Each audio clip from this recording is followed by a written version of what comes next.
আসসালামু আলাইকুম ওয়া রাহমাতুল্লাহি ওয়া বারাকাতুহু। আপনারা সবাই ভালো আছেন? আলহামদুলিল্লাহ, আলহামদুলিল্লাহ। আল্লাহ রাব্বুল আলামিন আমাদের সবাইকে মৃত্যু পর্যন্ত ভালো থেকে নেক আমল করে আজকের এই মাহফিল থেকে উপকারী কথাগুলো শুনে আমলে নিয়ত করে যাওয়ার তৌফিক দান করুন, বলুন আমিন। আলহামদুলিল্লাহ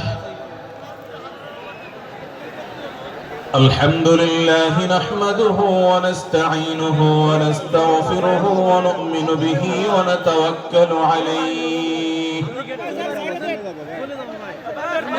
ওয়া নাউযু বিল্লাহি মিন শুরুরি আনফুসিনা ওয়া মিন সাইয়্যাতি আ'মালিনা। من يهده الله فلا مضل له ومن يضلله فلا هادي له وأشهد أن لا إله إلا الله وحده لا شريك له وأشهد أن محمدا عبده ورسوله أرسله بالحق بشيرا ونذيرا وداعيا إلى الله بإذنه وسراجا منيرا. أما بعد فقد قال الله تبارك وتعالى في كلامه المجيد وفرقانه الحميد: أعوذ بالله من الشيطان الرجيم. بسم الله الرحمن الرحيم. يا أيها الذين آمنوا لا يسخر قوم من قوم عسى أن يكونوا خيرا منهم ولا نساء من نساء عسى أن يكن خيرا منهن ولا تلمزوا أنفسكم ولا تنابزوا بالألقاب بئس الإثم الفسوق بعد الإيمان ومن لم يتب فأولئك هم الظالمون.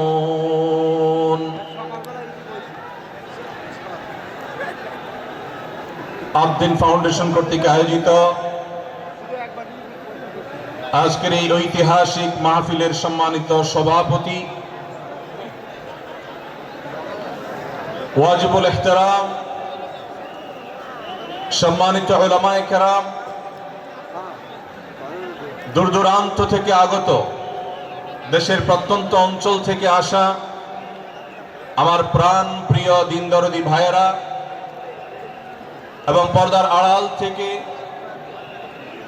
যে সমস্ত মা বোনরা আমাদের শুনছেন, সে সকল মা ও বোনেরা, আল্লাহ রাব্বুল আলামিন আমাদেরকে কোরআনে কারীম থেকে, নবী করিম সাল্লাল্লাহু আলাইহি সাল্লামের হাদিস থেকে গুরুত্বপূর্ণ বক্তব্য শোনার জন্য আজ আবদিন সকিনা মেডিকেল কলেজ হসপিটালের এই বিশাল মাঠে সমবেত হওয়ার তৌফিক দিয়েছেন। সেজন্য রব্বে কারীমের কাছে আমরা শুকরিয়া জানাই, আলহামদুলিল্লাহ। সম্মানিত উপস্থিতি, এই বিশাল বড় জনসমাগম, এই বিশাল বড় ওয়াজ মাহফিল, এই মাহফিলের শৃঙ্খলা রক্ষা করার জন্য এবং মাহফিলটিকে সুচারুরূপে শেষ পর্যন্ত সমাপ্ত করবার জন্য আমাদের প্রত্যেকের সহযোগিতা প্রয়োজন। আমরা অনেকেই বেশ নীরবে নিঃশব্দে আলোচনা শুনছি, আবার এর মধ্যে আশপাশ থেকে বিভিন্ন আওয়াজ শোনা যাচ্ছে। আমি আপনাদেরকে বিনীতভাবে অনুরোধ করতে চাই, সবাই নীরবতা অবলম্বন করুন এবং সবাই শৃঙ্খলা মেনটেন করে চলুন। আমরা কিছুটা অসুবিধা অনুভব করছি, হয়তো অনেকে দেখতে পাচ্ছি না, কিন্তু বিশাল বড় মনিটর আছে, অনেকগুলো মনিটর, এলইডি মনিটর রাখা আছে।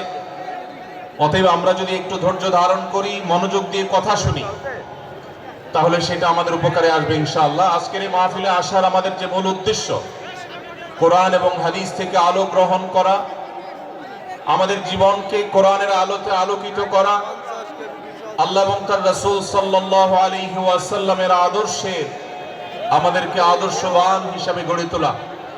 আমরা সে আদর্শের সঠিক শিক্ষা গ্রহণ করবার প্রয়োজনে প্রত্যেকে ধৈর্য ধারণ করি, সবর করি, এবং যে সমস্ত অসুবিধাগুলো আমাদের হচ্ছে, অনেকে দেখতে পাচ্ছেন না, সে অসুবিধাগুলো আজকের এই মাহফিলটি এই মাঠের প্রথম মাহফিল। ইনশাআল্লাহ কর্তৃপক্ষ পরবর্তীতে এই মাহফিল যখন আয়োজন করবে, আমরা আশা করব তারা এবারের ভুলগুলো শুধরে নিয়ে পরবর্তীতে দর্শকদের কোনো অসুবিধা যেন না হয় সেই দিকটি তারা বিবেচনা করবেন। আমি আপনাদেরকে ধৈর্য ধারণ করার অনুরোধ করছি। আপনারা সবাই সবর করে ধৈর্য ধারণ করে নীরবে নিঃশব্দে আলোচনা শুনুন। আল্লাহ আমাদের সবাইকে তৌফিক দান করুন। আমাদের আশেপাশে যারা কথা বলছেন, যারা শব্দ করছেন, সে সমস্ত ভাইদেরকে আশপাশে ভাইয়েরা অনুরোধ করে, অনুনয় বিনয় করে, শক্ত ভাষায় নয়, কোমলতার সাথে, বিনম্রতার সাথে অনুরোধ করে তাদেরকে আমরা করজোড় করে অনুরোধ করে, রিকোয়েস্ট করে তাদেরকে আমরা নীরব করি, নিঃশব্দ করি, এবং নীরবে ওয়াজ এবং আলোচনা শোনার পরিবেশ যেন তারা করেন সেজন্য তাদেরকে সহযোগিতা করি। মাশাআল্লাহ, অনেকখানি নিস্তব্ধ হয়েছে, বাকি যে আওয়াজ হচ্ছে সেটাও আমরা বন্ধ করার চেষ্টা করি। কোরআনের মজলিসে, কোরআনের আলোচনার মজলিসে যদি বিশৃঙ্খলা করা হয়, আলোচনা করা হয়, কথাবার্তা বলা হয়, অন্যকে শুনতে অসুবিধা সৃষ্টি করা হয়, তাহলে সেটা আলাদা একটা গুনাহের কাজ, যেটা ওয়াজের প্যান্ডেলে বসে এই গুনাহের কাজ কোন অবস্থাতে আমরা করতে পারি না। সেজন্য আমরা আশা করব শেষ পর্যন্ত ইনশাআল্লাহ আজকে এই 3 দিন ব্যাপী তাফসীর কোরআন মাহফিলের শেষ দিন, একেবারে শেষ মুহূর্ত পর্যন্ত আমরা নীরব নিস্তব্ধ হয়ে আলোচনা শুনবো।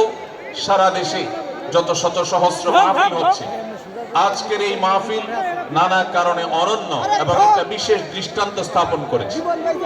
আজকের এই মাহফিলের অন্যতম বৈশিষ্ট্য হলো যে এই মাহফিলে গতানুগতিক মাহফিলগুলোর মতো গভীর রাত পর্যন্ত আলোচনা হয় না। এটি একটি ভালো দিক এবং একটি আদর্শ মাহফিলের অন্যতম পূর্ব শর্ত। গভীর রাত পর্যন্ত দূর দূরান্তে মাইক লাগিয়ে ওয়াজ মাহফিল আয়োজন করা কোনো আদর্শ মাহফিলের চিত্র হতে পারে না।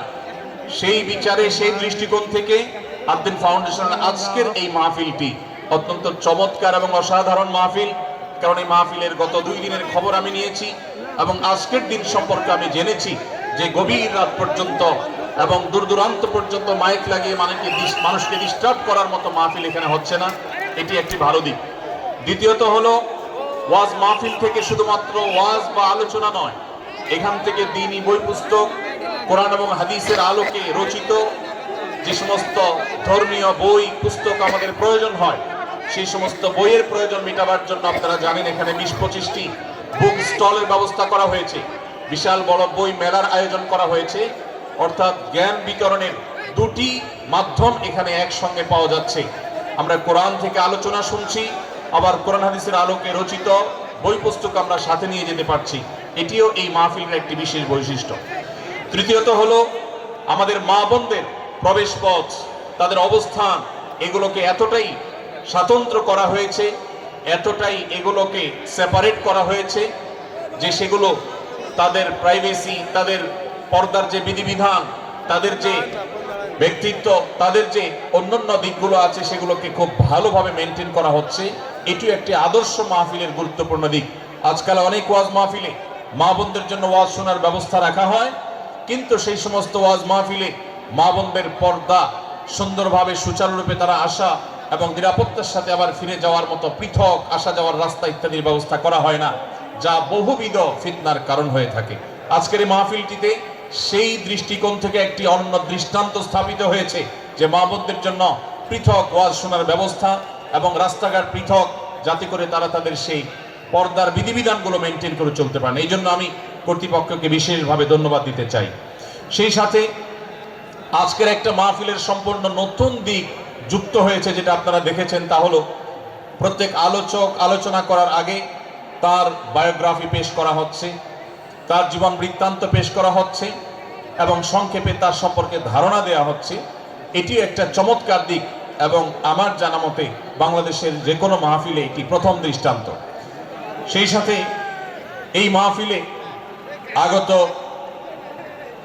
আমাদের সম্মানিত দর্শক শ্রোতা মণ্ডলীর জন্য প্রাথমিক চিকিৎসা সম্পর্কে যেন তারা ধারণা নিতে পারেন সেজন্য অনেকগুলো বুথ করা হয়েছে। এই বুথগুলো থেকে একজন মানুষ তার প্রাথমিক স্বাস্থ্য এটার পরীক্ষা নিরীক্ষা বা নিজের চিকিৎসা সম্পর্কে স্টেপ কিভাবে নেবেন সে সম্পর্কে আদ্দিন সকিনা মেডিকেল কলেজের তরফ থেকে একটি বিশেষ আয়োজন হলো, যে বিশেষ ক্যাম্প এবং বুথ করে করে আমাদের দর্শক শ্রোতাকে এই দিক থেকে বিশেষ সার্ভিস দেওয়া হচ্ছে। পর্যাপ্ত টয়লেটের ব্যবস্থা করার কথা আমি শুনতে পেরেছি, জানতে পেরেছি, এবং বক্তাদের আলোচকদের বিভিন্ন উক্তি সম্বলিত ফেস্টুন আমি দেখেছি, যেটা অত্যন্ত নতুন একটা দিক। যদিও সেখানে বক্তাদের ছবি না থাকলে, প্রিন্টেড ছবি না থাকলে সেটা ভালো ছিল। আমি আশা করব কর্তৃপক্ষ সেটি পরবর্তীতে খেয়াল রাখবেন।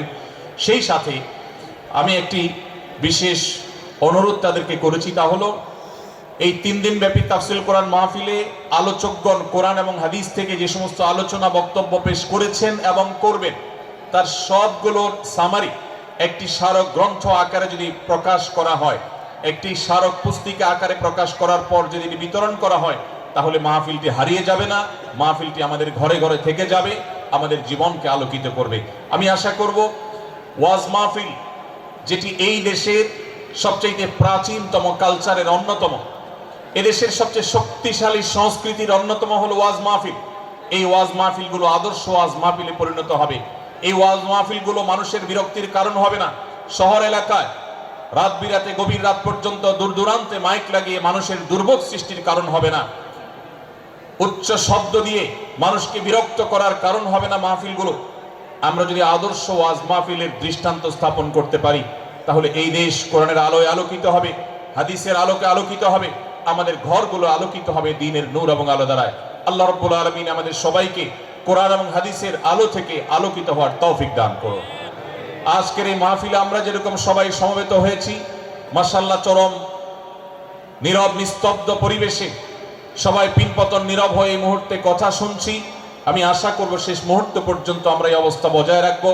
আরশে আজিমের মালিকের কাছে ফরিয়াদ করি, হে আল্লাহ, হে আরশের মালিক, আপনি আমাদের সবাইকে এখানে যেরকম একত্রিত হওয়ার তৌফিক দিয়েছেন, জান্নাতুল ফেরদাউসের আঙ্গিনায় প্রিয় হাবিব মুহাম্মদ মুস্তাফা সাল্লাল্লাহু আলাইহি সাল্লামের সাথে আমাদেরকে এরকম একত্র হওয়ার, সমবেত হওয়ার তৌফিক দান করবেন, আমিন। সম্মানিত ভাইয়েরা, আমি আপনাদের সম্মুখে কোরআনে কারীমের গুরুত্বপূর্ণ একটি সূরা, সূরা হুজরাতের একটি আয়াত তেলাওয়াত করেছি। সূরা হুজরাতের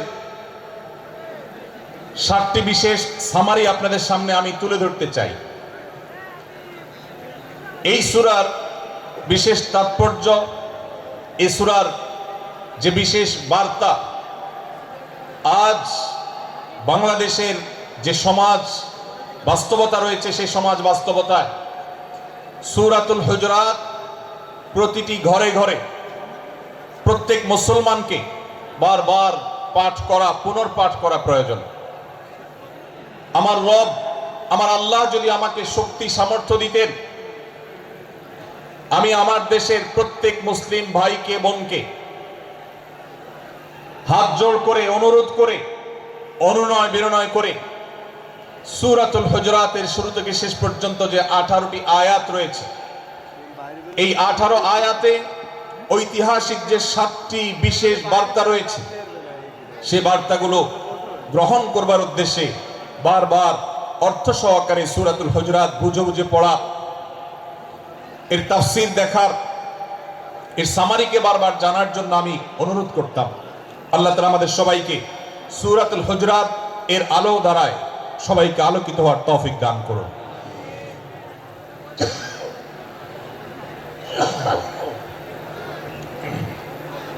সম্মানিত উপস্থিতি,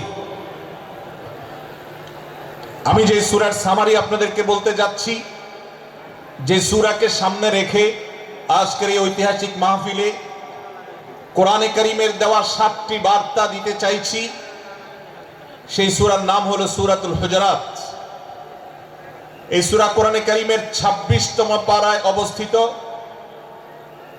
এবং এই সূরা কোরআনে কারীমের সূরার যে সিরিয়াল, সেই সূরার সিরিয়ালে 49তম সূরা। এই সূরার আয়াত সংখ্যা হলো 18।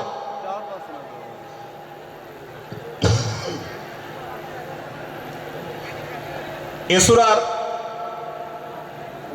প্রথম থেকে পঞ্চম আয়াত পর্যন্ত প্রথম এই 5টি আয়াতে আল্লাহ রাব্বুল আলামিন তার প্রিয় নবী মুহাম্মদ মুস্তাফা সাল্লাল্লাহু আলাইহি ওয়াসাল্লাম, সবাই দরুদ পড়ি, সাল্লাল্লাহু আলাইহি ওয়াসাল্লাম, প্রিয় নবীজির নাম শুনলে দুরূদ পাঠ করতে হয়, তার জন্য দোয়া করতে হয়। কারণ আল্লাহর হাবিব সাল্লাল্লাহু আলাইহি ওয়াসাল্লাম তার সমগ্র জীবনকে যে কষ্টের মধ্যে পার করেছেন, তার সমগ্র জীবনকে উৎসর্গ করেছেন, তা আপনার আমার হেদায়েতের জন্য, গোটা বিশ্ব মানবতার মুক্তির প্রয়োজনে। যিনি তার জীবনকে, যৌবনকে শেষ করে দিয়েছেন, তার সমগ্র জীবনে কখনো ভোগ উপভোগ এটিকে কখনো তিনি প্রশ্রয় দেননি, প্রাধান্য দেননি। দিনাতিপাত করেছেন অত্যন্ত কষ্টের সাথে, শত সহস্র বাধার সম্মুখীন হয়েছেন, শুধুমাত্র কিয়ামত পর্যন্ত আগত সকল মুসলিম নরনারীর কাছে যেন কোরআনের বার্তা পৌঁছে যায়, সবাই যেন হেদায়েত প্রাপ্ত হয়ে যায়, সবাই যেন মুক্তি প্রাপ্ত হয়ে যায়, সবাই যেন জান্নাতি হয়ে যায়, সবাই যেন জাহান্নাম থেকে মুক্তি লাভ করে। এই উদ্দেশ্যে তার সমগ্র জীবনকে তিনি উৎসর্গ করেছেন, আমাদের হেদায়েতের জন্য, আমাদের কল্যাণের পথে আহ্বানের জন্য, আমাদের জান্নাতে নেওয়ার জন্য। যার সমগ্র জীবনে কখনো ভোগ উপভোগকে প্রশ্রয় দেননি, কষ্টে নিপতিত হয়েছেন।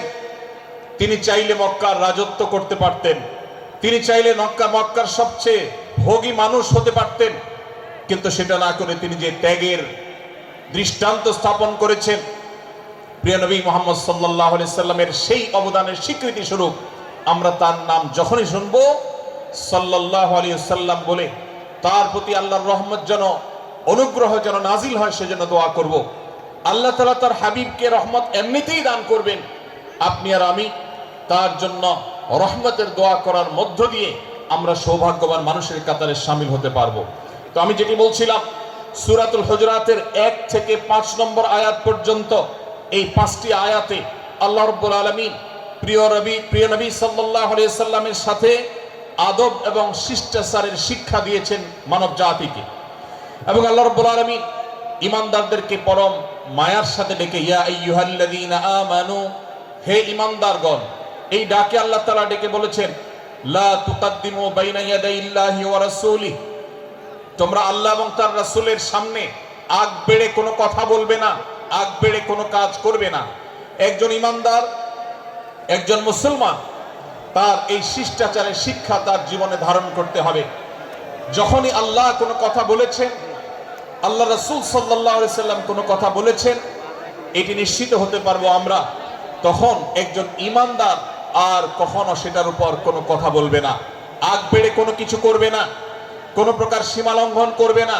ক্বাল আল্লাহ ক্বাল রাসূল, আল্লাহ বলেছেন, আল্লাহ রাসূল বলেছেন, এটি শোনার পর সে তার আপদ মস্তককে সারেন্ডার করবে, সে নিজেকে আত্মসমর্পণ করবে। এরপর তার কোনো যুক্তিকে, কোনো বুদ্ধিকে, তার কোনো মতামতকে সে সেখানে আর দাঁড় করাবার চেষ্টা করবে না। এটা একজন শিষ্টাচার বিশিষ্ট ঈমানদারের বৈশিষ্ট্য। কোরআন এই শিক্ষা আমাদেরকে দিয়েছে। ভাইরা আমার, এই শিক্ষাকে ধারণ করে আমরা যারা নিজেদেরকে মুসলমান দাবি করছি, আমাদের সম্মানীয় যারা আছেন, আল্লাহকে যেরকম আমরা সম্মান করি, আল্লাহ রাসূলকে যেরকম সম্মান করি, ঠিক একইভাবে আমাদেরকে যে সমস্ত মানুষগুলোকে সম্মান করার নির্দেশ করা হয়েছে, ওলামা একরাম রয়েছেন, আমাদের বাবা মা, বয়সে বড়, শিক্ষিত, এবং যারা আমাদের শিক্ষক বৃন্দ আছেন, এভাবে যারা আমাদের সম্মানের পাত্র আছেন, সে মানুষগুলোর সামনে আগ বেড়ে যেন কোনো কিছু না করি। সে আগ বাড়াটা কথার ক্ষেত্রে হতে পারে, চলার ক্ষেত্রে হতে পারে, আচরণের ক্ষেত্রে হতে পারে। এই শিষ্টাচারের শিক্ষা সূরা হুজুরাতের প্রথম আয়াতে আমাদেরকে দেওয়া হয়েছে। প্রিয় ভাইরা আমার, আমাদের সমাজে আজ যে সমস্ত ভালো গুণের দুর্ভিক্ষ চলছে, ক্রাইসিস চলছে, অভাব চলছে, এর মধ্যে অন্যতম হলো আজ শিষ্টাচারের অভাব। আমাদের সমাজের চতুর্দিকে আপনি দেখতে পাবেন পরিলক্ষিত হচ্ছে। আমাদের শিশু থেকে নিয়ে কিশোর, যুবক থেকে নিয়ে মধ্যবয়স্ক, সকল শ্রেণী মানুষের মধ্যে আজ আদব এবং শিষ্টাচারের ভয়াবহ অভাব আমরা দেখতে পাচ্ছি। বিশেষ করে পশ্চিমা সংস্কৃতিকে আমাদের এই স্বদেশে, আমাদের এই মুসলমানদের সমাজে জোর করে পুশ করাবার, সে সমস্ত এজেন্ডাকে বাস্তবায়ন করবার যে প্রচেষ্টা এদেশের এক শ্রেণীর মানুষকে করতে দেখা যায়, তারা এদেশের সমাজের খাঁজে বাজে থাকা ইসলামের কৃষ্টি, কালচার এবং সংস্কৃতিগুলোকে ধুয়ে মুছে পরিষ্কার করবার জন্য শত সহস্র উদ্যোগ নিয়েছে। আমাদেরকে কোরআনের শিক্ষা ধারণ করে, কোরআনের শিক্ষাকে প্রচার করে, কোরআনের শিক্ষাকে প্রতিষ্ঠিত করে ব্যক্তির মধ্যে, ঘরে, পরিবারে, সমাজে, রাষ্ট্রে, সংবিধানে, আইনে, সংসদে, সর্বত্র কোরআনের শিক্ষাকে বাস্তবায়ন করে সেই সমস্ত ভিনদেশী অপসংস্কৃতি চাপিয়ে দেওয়ার ষড়যন্ত্রকে মোকাবেলা করতে হবে ইনশাআল্লাহ। ভাইরা আমার, আর সেজন্য সূরা হুজরাতের এই শিষ্টাচারের শিক্ষা আমাদের জীবনে খুবই গুরুত্বপূর্ণ। আমরা যখনই কোনো সম্মানীয় ব্যক্তির কাছে আমরা থাকব, তাদের কথার উপরে কথা বলা, তাদের সাথে তর্ক করা, তাদের সামনে আগ বেড়ে কথা বলা, এমনকি তারা যখন চলবেন তাদের সামনে সামনে হাঁটা, এই সবগুলো কোরআনের এই শিষ্টাচারের যে শিক্ষা আছে এর পরিপন্থী। প্রিয় নবী সাল্লাল্লাহু আলাইহি সাল্লামের সময়কার একটি ঘটনা, এক ব্যক্তি তার বাবার সাথে হেঁটে যাচ্ছিলেন, বোঝা যাচ্ছিল না যে তাদের মধ্যে বাবাকে সন্তানকে। অনেক সময় বাপ সন্তানের বাহ্যিকভাবে দেখে বোঝা যায় না, এরকম কোন কোন ক্ষেত্রে হয়। জিজ্ঞেস করা হলো তাদেরকে, তোমাদের মধ্যে বাবাকে সন্তানকে? বলা হলো যে অমুক বাবা, অমুক সন্তান। তখন নির্দেশনা দেওয়া হলো যে সন্তান তার হাঁটা এবং চলার মধ্য দিয়ে এই বিনয়ের প্রকাশ ঘটাতে হবে, আনুগত্যের প্রকাশ ঘটাতে হবে, সম্মান এবং শ্রদ্ধার প্রদর্শন করতে হবে, যার মধ্য দিয়ে বোঝা যায় যে কে সন্তান আর কে বাবা, এটার জন্য জিজ্ঞেস করতে না হয়। আজ আমাদের যারা তরুণ আছি, আমরা যুবক আছি, আমরা অনেকেই পশ্চিমা সংস্কৃতি দ্বারা প্রভাবিত হয়ে আমরা শিষ্টাচারের এই গণ্ডি এবং সীমানা পার হয়ে চলে গেছি। কোরআন আমাদেরকে শিষ্টাচারের শিক্ষা দিচ্ছে যে আমরা সিনিয়রদের সামনে বিনয়ের সাথে আচরণ করব, তাদের সামনে সামনে চলা থেকে বিরত থাকব, যথাসম্ভব তাদেরকে অনুসরণ করার চেষ্টা করব, তাদের সাথে কথা হবে, তাদের আগ বেড়ে কথা হবে না, তাদের কোনো জিজ্ঞাসা থাকলে সেটার উত্তর হবে বিনয়ের সাথে। এই শিষ্টাচারের শিক্ষা আমাদেরকে দেওয়া হয়েছে।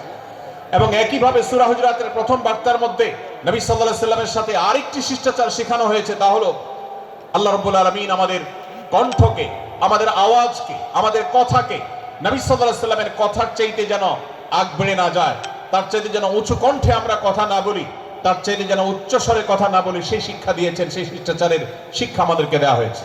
ভাইরা আমার, প্রিয় নবী সাল্লাল্লাহু আলাইহি সাল্লামের সাহাবীরা নবী সাল্লাল্লাহু আলাইহি সাল্লামের প্রতি আদব এবং শিষ্টাচার এত বেশি প্রদর্শন করতেন যে নবী করিম সাল্লাল্লাহু আলাইহি সাল্লামের প্রতি এই শিষ্টাচারের কথা যখন বলা হয়, সাহাবীরা অনেকে নবী করিম সাল্লাল্লাহু আলাইহি সাল্লামের সাথে কথা বলতে রীতিমতো ইতস্তত বোধ করছিলেন যে কিভাবে কথা বলবো, না জানে জোরে হয়ে যায় এবং তাতে না জানে আমি বেয়াদবের কাতারে শামিল হয়ে যাই, শিষ্টাচার বহির্ভূত কাজ করে ফেলি। এবং আল্লাহ তাআলা যে সতর্কীকরণ করেছেন সূরা হুজরাতের এই 1 থেকে 5 নম্বর আয়াতের মধ্যে, তার আওতায় আমি না জানে পড়ে যাই। তখন সাহাবায়ে কেরাম বিনয় এবং বিনম্রতা অবলম্বন করেছেন এবং তারা একরকম বিপাকে পড়ে গেছেন। এতটা তারা সভ্য ছিলেন, এতটা তারা নম্র ছিলেন, এতটা তারা বিনম্র আচরণ করতেন নবীজির সাথে। ভাইরা আমার, এই বিষয়টিও আমরা শুধুমাত্র আমাদের প্রিয় নবীজির জন্য নয়, এটি আমাদের মা বাবা, আমাদের সম্মানের পাত্র যারা আছেন, আমাদের বয়সে যারা সিনিয়র আছেন, তাদের সামনে কথা বলার সময় আমরা মেনটেন করে চলবো, অর্থাৎ আমরা উচ্চ কণ্ঠে তাদের সামনে কথা বলবো না। এই মাহফিলে এখনো শত শত হাজারো মানুষ হয়তো এমন আছেন যারা মায়ের সামনে, বাবার সামনে, বড় ভাইয়ের সামনে, শিক্ষকের সামনে, সিনিয়রদের সামনে, মুরব্বীদের সামনে, ওলামাদের সামনে উচ্চ কণ্ঠে কথা বলেন। প্রিয় ভাইরা আমার, আমরা মুসলমানদের সন্তান, আমরা মুহাম্মদ সাল্লাল্লাহু আলাইহি সাল্লামের উম্মত, আমরা আবু বকর, ওমর, ওসমান, আলী রাদিয়াল্লাহু আজমাইনের অনুসারী, আমরা কোরআনের অনুসারী। কোরআনের অনুসারী কখনো বেয়াদব হতে পারে? কোরআনের অনুসারী কখনো বেয়াদব হতে পারে? কোরআন যে শিষ্টাচারের শিক্ষা দিয়েছে, এই শিক্ষা আজ আমাদের মধ্যে ধারণ করতে হবে, আমাদের সন্তানদের শেখাতে হবে, আমাদের ঘরে ঘরে এই শিক্ষা চর্চা করতে হবে, আমাদের সমাজে এটিকে প্রতিষ্ঠিত করতে হবে। পশ্চিমা সংস্কৃতির যে ছোবল, সে ছোবল আমাদের সন্তানদেরকে আজকাল অনেক ক্ষেত্রে বেয়াদবে পরিণত করছে, তাদের অনেক সময় শিষ্টাচার থেকে বের করে দিচ্ছে। তারা কখনো স্বাধীনতার নামে, কখনো মত প্রকাশের নামে, কখনো বিভিন্ন নামে তারা কিন্তু হারিয়ে যাচ্ছে। আজকের এই বাস্তবতাকে উপলব্ধি করে সূরা হুজরাতের 1 থেকে 5 নম্বর আয়াত এর শিক্ষাকে আমাদের মধ্যে ধারণ করতে হবে। আল্লাহ তাআলা আমাদের সবাইকে সেই তৌফিক দান করুন। ভাইরা আমার, সূরা হুজরাতের প্রথম বার্তা, প্রিয় নবী সাল্লাল্লাহু আলাইহি ওয়াসাল্লামের সাথে শিষ্টাচার, আল্লাহ এবং তার রাসূলের সামনে আগ বেড়ে কোনো কথা না বলা, আগ বেড়ে কোনো আচরণ না করা, এটা তার প্রতি শিষ্টাচারের অংশ। এবং আল্লাহ রাসূলের সামনে উচ্চ কণ্ঠে জোরে কথা না বলা, এটাও তার প্রতি শিষ্টাচারের অংশ। আল্লাহ তাআলা আমাদেরকে এই শিষ্টাচার আমাদের জীবনের প্রত্যেকটা পদে পদে ধারণ করার তৌফিক দান করুন, আমিন। ভাইরা আমার, সূরা হুজরাতের দ্বিতীয় যে শিক্ষা, সেই শিক্ষাটা বর্ণিত হয়েছে এই সূরার 6 থেকে 8 নম্বর আয়াত। 6 থেকে 8 নম্বর এই আয়াতের মধ্যে আল্লাহ রাব্বুল আলামিন আমাদেরকে দ্বিতীয় শিক্ষা দিয়েছেন, ঈমানদার কখনো কোনো কথা বলার আগে সেই কথা সত্য কিনা, বাস্তব কিনা সেটি যাচাই বাছাই না করে বলবে না। ঈমানদার কখনো গুজবে কান দিবে না। ঈমানদার কখনো শোনা কথার উপরে ভিত্তি করে কোনো সিদ্ধান্ত গ্রহণ করবে না। এই শিক্ষাটাও আজকের বাস্তবতার আলোকে আমাদের সমাজের জন্য অত্যন্ত গুরুত্বপূর্ণ এবং প্রয়োজনীয়। প্রিয় ভাইরা আমার, আমাদের চতুর্পাশে যদি আমরা তাকাই, আমরা দেখতে পাবো সোশ্যাল মিডিয়াতে, ফেসবুকে আজকাল কোনো তথ্য উপাত্ত পেলে সেটার পরখ করা ছাড়া, যাচাই বাছাই করা ছাড়া, সত্য অসত্য নিরূপণ করা ছাড়া আমরা অনেকে সেটার প্রচার প্রচারণা নেমে যাই। আমরা অনেকে সেটার শেয়ার দেওয়া শুরু করে দিই। আমরা অনেকে এটার উপর ভিত্তি করে অনেককে নিন্দা মন্দ করা শুরু করে দিই।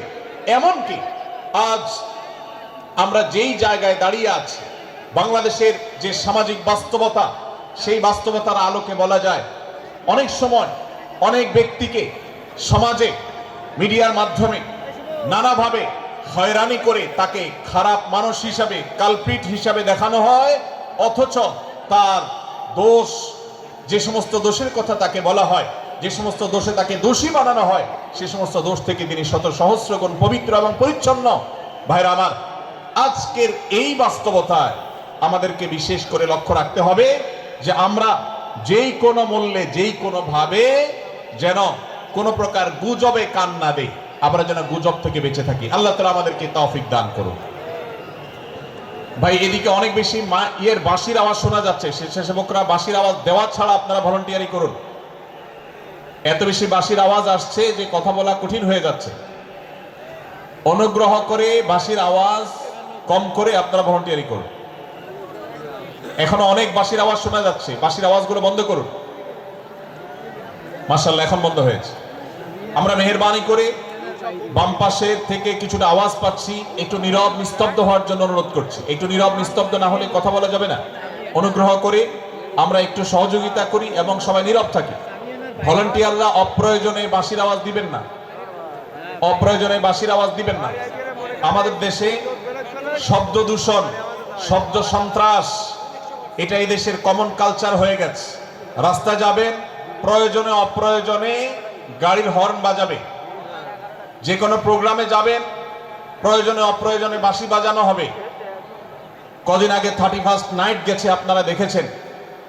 এত প্রচার প্রচারণা, এত সতর্কীকরণের পরেও, আইন শৃঙ্খলা রক্ষাকারী বাহিনী এত সতর্ক থাকার পরেও আপনারা দেখেছেন এক শ্রেণীর বুদ্ধি প্রতিবন্ধীরা তারা 31st নাইট উদযাপনের নামে শব্দ সন্ত্রাস করেছে। শত শত হাজারো মানুষের কষ্টের কারণ হয়েছে। প্রিয় ভাইরা আমার, ধর্ম হোক আর রাজনীতি, বিনোদন হোক আর আনন্দ হোক, যেই কোনো নামে যদি শব্দ সন্ত্রাস সৃষ্টি করে বা অতিরিক্ত শব্দ দূষণ করে, শব্দ সৃষ্টি করে মানুষকে অতিষ্ঠ করার কারণ হয়, সেটা কোনো সভ্য সমাজের দৃশ্য হতে পারে না। আমরা সেই ইসলামের অনুসারী যে ইসলামে আমাদের প্রিয় নবী সাল্লাল্লাহু আলাইহি ওয়াসাল্লাম মসজিদে নববীতে তার একান্ত পরিবেশের মধ্যে এক সাহাবী জোরে কোরআন তেলাওয়াত করছিলেন। তিনি তাকে বলছিলেন, তুমি কোনো বধির রবকে শোনাচ্ছ না, তোমার রব সবকিছু শুনতে পান, অতএব তুমি তোমার এই উচ্চ কণ্ঠের তেলাওয়াত দিয়ে আশপাশে মানুষের ডিস্টার্বের কারণ হবে না। আমরা সেই ইসলামের অনুসারী, অতএব ওয়াজ মাহফিলের মাধ্যমেও যাতে কোনো মানুষ অতিষ্ঠ না হয়, মাইক ব্যবস্থাপনা সেভাবে করাটা মাহফিল কর্তৃপক্ষের যেমন কর্তব্য, ঠিক একইভাবে রাজনৈতিক সভা সমাবেশের নামে কিংবা বিয়ে বিনোদনের নামে যদি শব্দ সন্ত্রাস করা হয়, শব্দ দূষণ করা হয়, অতিরিক্ত শব্দ এর মাধ্যমে যদি মানুষকে অতিষ্ঠ করা হয়, তাহলে সেটি কখনো কোনো সভ্য সমাজের কাজ হতে পারে না। প্রিয় ভাইরা, এই জন্য আপনারা যারা তরুণ আছেন বয়সে, আপনাদেরকে আমি অনুরোধ করতে চাই, বিবাহ অনুষ্ঠানকে কেন্দ্র করে, আকিকাকে কেন্দ্র করে, নানা অনুষ্ঠানকে কেন্দ্র করে যে শব্দ সন্ত্রাস আমাদের দেশে হয়, এটি আমাদেরকে থামাতে হবে ইনশাআল্লাহ। আমরা যদি সবাই সজাগ হয়ে যাই, আমরা যদি সবাই সতর্ক হই, সচেতন হই, ইনশাআল্লাহ এই যে শব্দ দিয়ে মানুষকে কষ্ট দেওয়ার অপসংস্কৃতি, বিশেষ করে ভিনদেশী যে অপসংস্কৃতি আমদানি করা হয়েছে, এই অত্যাচার এদেশে থামাতে হবে ইনশাআল্লাহ। আল্লাহ আমাদের সবাইকে তৌফিক দান করুন। ভাইরা আমার, আমরা আমাদের আশেপাশে কোনো তরুণরা যদি এরকম শব্দ করে, গান বাজিয়ে অন্য মানুষকে অতিষ্ঠ করে, ঈদের সময় দেখা যায় বিশেষ করে সে সমস্ত যুবকদেরকে কাউন্সেলিং করতে হবে, তাদেরকে বোঝাতে হবে যে তোমার আনন্দ কখনো আরেকজনের বেদনার কারণ হতে পারে না। বহু হার্টের রোগী আছেন, বহু অসুস্থ মানুষ আছেন, বহু ছোট শিশু আছে যাদের কষ্টের কারণ হয়। বিধায় আমরা কখনো আমাদের শব্দ দিয়ে কাউকে কষ্ট হতে দিব না। আল্লাহ আমাদের সবাইকে তৌফিক দান করুন। মাশাআল্লাহ, অনেকটা নীরব নিস্তব্ধ হয়েছে। আমি যে জায়গাটা ছিলাম আবার সেখানে ফিরে যাই। সূরা হুজুরাতের দ্বিতীয় শিক্ষার কথা বলছিলাম ভাইরা। 6 থেকে 8 নম্বর আয়াত যদি আপনি পাঠ করেন সূরা হুজুরাতের, আপনি দেখতে পাবেন সেখানে আল্লাহ রাব্বুল আলামিন ঈমানদারদেরকে যেই কোনো সংবাদ, যে কোনো তথ্য, বিশেষ করে অনির্ভরযোগ্য সূত্র থেকে যখন পাবে, ফাসিক থেকে যখন শুনবে, যার ভিতরে আল্লাহর ভয় নাই সেরকম মানুষ থেকে যখন পাবে, সেই সংবাদ তথ্য উপাত্ত যাচাই করা ছাড়া সেই সংবাদ যেন বলে না বেড়ায়। আপনি শহরে যান কিংবা গ্রামে, শিক্ষিত দেখুন কিংবা অশিক্ষিত, সর্বশ্রেণীর মানুষের মধ্যে আজ এই ব্যাধি দেখতে পাবেন চরম আকার ধারণ করেছে। কারোর ব্যাপারে কোনো নেগেটিভ কথা শুনেছেন, কোনো মন্দ কথা শুনেছেন, সে কথার প্রচার প্রচারণা শুরু করে দেন। সেটা কি সঠিক কিনা, সেটা কি সত্য কিনা, সেটা কি যথার্থ কিনা, সেটা কোনো প্রপাগান্ডা কিনা, সেটা কোনো মিথ্যাচার কিনা, সেটা কোনো গুজব কিনা, এটা যাচাই করার প্রয়োজন অনুভব করে না।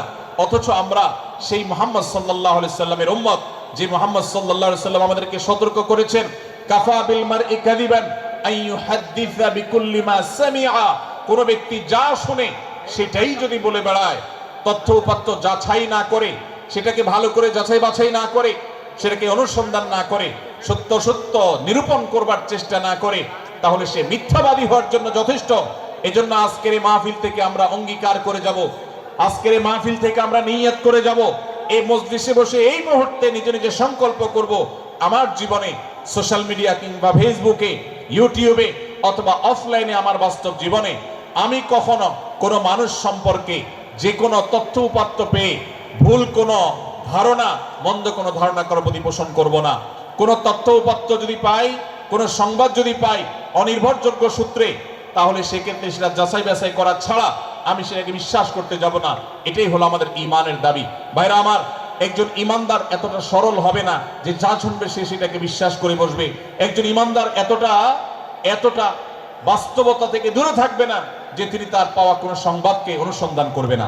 আল্লাহ তাআলা আমাদের সবাইকে সূরা হুজুরাতের এই দ্বিতীয় শিক্ষাটাকে আমাদের জীবনে ভালো করে ধারণ করার তৌফিক দান করুন। আল্লাহ বলেছেন, ইয়া আইয়ুহাল্লাযীনা আমানু, হে ঈমানদারেরা, ইন জাআকুম ফাসিকুম বিনাবাইন ফাতাবায়ানু, তোমাদের কাছে কোনো ফাসিক, যার মধ্যে আল্লাহর ভয় নেই, এরকম কোন মানুষ যদি কোনো সংবাদ উপস্থাপন করে, এমনকি গণমাধ্যমেও যদি কোনো সংবাদ প্রচারিত হয়, সংবাদদাতার মধ্যে যদি আল্লাহর ভয় না থাকে, সে যদি টাকার বিনিময়ে কারোর চরিত্র হনন করতে পারে, সে যদি অ্যাডভার্টাইজ পেয়ে কোনো কোম্পানির হয়ে দালালি করতে গিয়ে অন্য কারোর বিরুদ্ধে কোনো মিথ্যাচার করে, সে যদি বিদেশিদের এজেন্ডা বাস্তবায়ন করতে গিয়ে আলেম সমাজের চরিত্রকে কলঙ্কিত করে, কোনো ভালো মানুষকে দোষী হিসাবে সাব্যস্ত করে, তো আল্লাহ তাআলা আমাদেরকে সতর্ক করেছেন, ফাতাবায়ানু, সেই সংবাদ সত্য কিনা আমাদেরকে যাচাই করতে হবে। আন তুসিবু কওমান বিজাহালাহ ফাতুসবিহু আলা মা ফাআলতুম নাদিমিন, যদি আমরা যাচাই বাছাই না করে যা শুনি সেটাকে বিশ্বাস করতে থাকি, তাহলে আমরা এক সময় লজ্জিত হতে হবে, অনুতপ্ত হতে হবে আমাদের এই ভুল অবস্থানের কারণে। এজন্য ভাইরা, আজকের এই মাহফিল থেকে আমরা প্রতিশ্রুতি নিজের সঙ্গে নিজে দিয়ে যাব যে আমরা কখনো কোনো তথ্য উপাত্ত পেলে, কোনো সংবাদ পেলে সেটাকে বিশেষ করে কারোর চরিত্র সম্পর্কিত যদি হয়, কারোর সম্পর্কে নেগেটিভ যদি হয়, তাহলে সেটাকে বিশ্বাস করবার আগে ভালো করে অনুসন্ধান করব।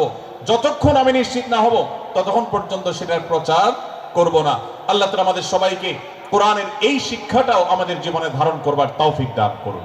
ভাইরা আমার, তৃতীয় যে শিক্ষা সূরা হুজুরাতের, সেটি হলো আল্লাহ রাব্বুল আলামিন সূরা হুজুরাতের 9 এবং 10 নম্বর আয়াতে ইমানদারদের মধ্যে যদি কখনো মতভিন্নতা, মতপার্থক্য, এটা যদি মারামারিতে পরিণত হয়, ইমানদারদের মধ্যে যদি কখনো দুই পক্ষ গন্ডগোল এবং ফাসাদের মধ্যে লিপ্ত হয়ে যাওয়ার মতো দৃশ্যের অবতারণা হয়, তাহলে আমরা যেন আমাদের মুসলমান ভাইদের ঘর পোড়ার মধ্যে আলু পোড়া দিতে না যাই।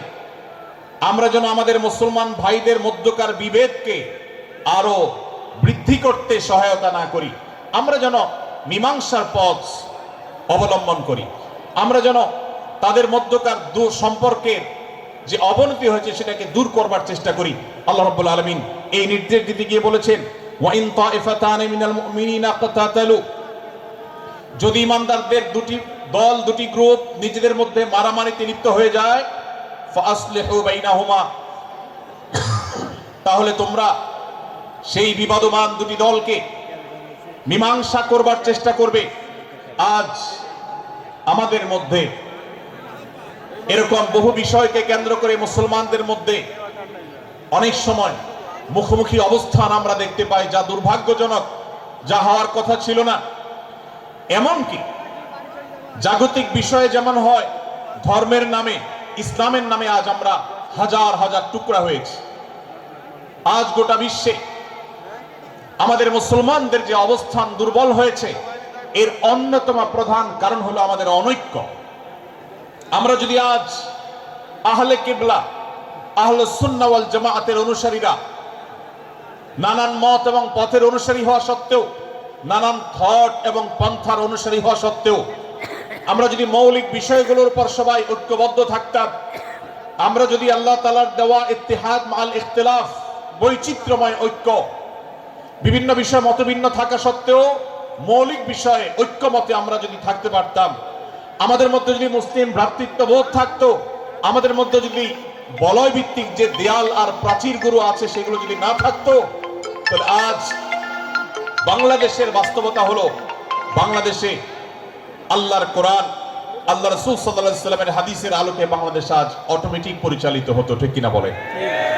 আমরা যদি আজ ঐক্যবদ্ধ থাকতাম, তাহলে এদেশে হাতে গোনা যাবে এরকম স্বল্প সংখ্যক নাস্তিকেরা, ইসলাম এবং মুসলমানদের শত্রুরা, তারা আমাদেরকে নিয়ে তারা আজ যে খেলা খেলছে, আমাদেরকে যে তারা শাসন করছে, আমাদেরকে যে তারা তাদের অধীনস্থ করে রাখছে, আমাদের উপরে যে আজ ভিনদেশি কালচার চাপিয়ে দিচ্ছে, আমাদের উপরে তারা যে আজ কর্তৃত্ব করছে, আমাদেরকে আজ টুকরা টুকরা করছে, এই দুঃসাহস তারা কোনোদিন দেখাতে পারতো না যদি আমরা ঐক্যবদ্ধ থাকতাম। ভাইরা আমার, এই জন্য আমরা সব বিষয়ে সবাই একমত হব না।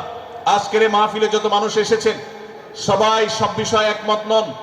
এমনকি আজকের এই মাহফিল কর্তৃপক্ষ যে আয়োজন করছেন 3 দিন ব্যাপী, এই মাহফিলে আপনারা দেখেছেন এখানে কওমি এবং আলিয়া উভয় জায়গা থেকে বক্তা নির্বাচন করা হয়েছে, অসাধারণ সমন্বয় করা হয়েছে।